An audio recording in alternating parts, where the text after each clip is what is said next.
You can't work in this business if you're lazy. I mean, that's the #1 thing.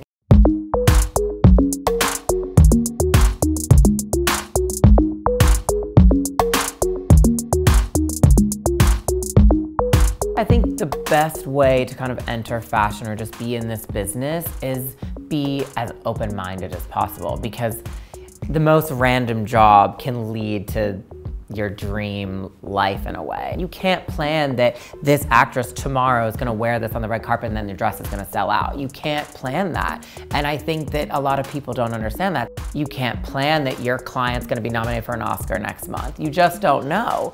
So I think that you have to be as open-minded as possible, and you wake up every single day and you never know what email you're gonna get. I mean, you just don't.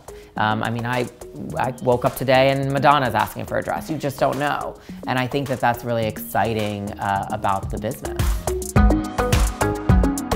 I was young and I was applying to school and I wanted to go to FIT because to me FIT was the fashion place. I didn't know anything. I was so naive to the world. But not getting in was actually amazing for me, because I was able to then decide to move to Europe and got such a different type of training than I would have if I lived in New York. And so it opened up a totally different door. And I think failures can be a blessing in their own way because they open something else to everybody. And I think that that's what it's all about.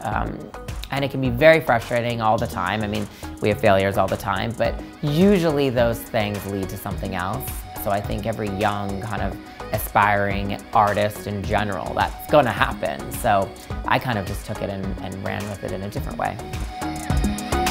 I really look for somebody that's gonna be on my team as somebody that is like really in it, like so obsessed, like hardcore, will do anything, you know, is there late, comes in early. Like if you ask them to do something, they jump, you know, how high. There's too much going on.